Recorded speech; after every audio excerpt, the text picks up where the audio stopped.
Okay, real ഫ്ലൂയിഡിന്റെ equation എന്ന് പറഞ്ഞാൽ P1 by rho g plus V1 square by 2G plus Z1. Real ഫ്ലൂയിഡോ?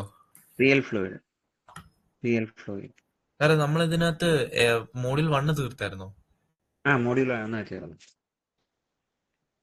Okay, equal to P2 by rho g plus V2 square by 2G plus Z2 plus എന്താണ് friction HF. ഇതാണ് formula. അപ്പൊ ഇതിൽ നേരത്തെ നമ്മൾ ചെയ്ത പോലെ P1 by rho g V1 square by 2G plus V2 by rho g V2 square by 2G plus Z2 plus HF. ഈ HF ആണ് ഫ്രിക്ഷൻ കോഎഫിഷ്യന്റ് എന്ന് പറയുന്നത്. ഓക്കെ, അപ്പൊ ഇതാണ് നമ്മൾ ഇനി പുതിയതായിട്ട് നമ്മൾ കണ്ടുപിടിക്കാൻ പോകുന്നത്. അപ്പൊ നമ്മൾ ഈ ക്വസ്റ്റ്യൻ നോക്കുകയാണെങ്കിൽ pipe of diameter 400 mm, diameter 400 mm, velocity 25 metre per second തന്നിട്ടുണ്ട്. ഓക്കെ, അപ്പൊ നമ്മൾ ചെയ്യാന്ന് വെച്ചാൽ അതെ, പ്രഷർ ആയിട്ട് 2 സെക്ഷനിലെ പ്രഷർ തന്നിട്ടുണ്ട്. അപ്പൊ P1 ബൈ റോ ജി നമുക്കറിയാം. പ്രഷർ അവർ തന്നിട്ടുണ്ട് എത്രയാണ്? P1ന്റെ value 29.43 newton per centimetre square. അപ്പൊ ഇൻറ്റു 10⁴. Rho 1000, G 9.81. ഓക്കെ, അതിൽ 2G നമുക്കറിയാം 9.2 × 9.81. വെലോസിറ്റി അവർ തന്നിട്ടുണ്ട് എത്രയാണ്? Common velocity 25 metre per second. Okay, similarly ഇവിടെയും വെലോസിറ്റി 25 മീറ്റർ പെർ സെക്കൻഡ് ആണ്. ഓക്കെ, P2 അവർ തന്നിട്ടുണ്ട് ക്വസ്റ്റ്യനിൽ. P2 എത്രയാണ്?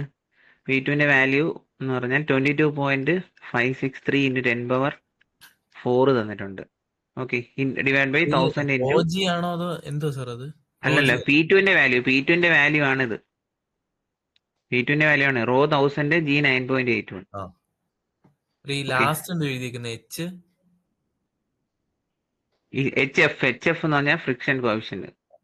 Okay, head loss due to friction, head loss due to friction. Okay, അപ്പം എന്നിട്ട് Z1 ക്വസ്റ്റിൽ തന്നിട്ടുണ്ട് എന്താണ്? ZAയുടെ വാല്യൂ, ZA ആൻഡ് ZBയുടെ വാല്യൂ തന്നിട്ടുണ്ട്. എത്രയാണ്? ZA = 28 മീറ്റർ, ഇത് 28 തന്നിട്ടുണ്ട്. ഓക്കെ, Z2 എന്ന് പറഞ്ഞാൽ എത്രയാണ്? 28ഉം 30 മീറ്റർ തന്നിട്ടുണ്ട്. അപ്പൊ എല്ലാ നോൺ വാല്യൂ ആണ്. ഓൺലി അൺനോൺ ഏതാണ്? HF. അത് എക്സിറ്റ് കാൽക്കുലേറ്റ് ചെയ്യുകയാണെങ്കിൽ നമുക്ക് ആൻസർ കിട്ടും. ഓക്കെ.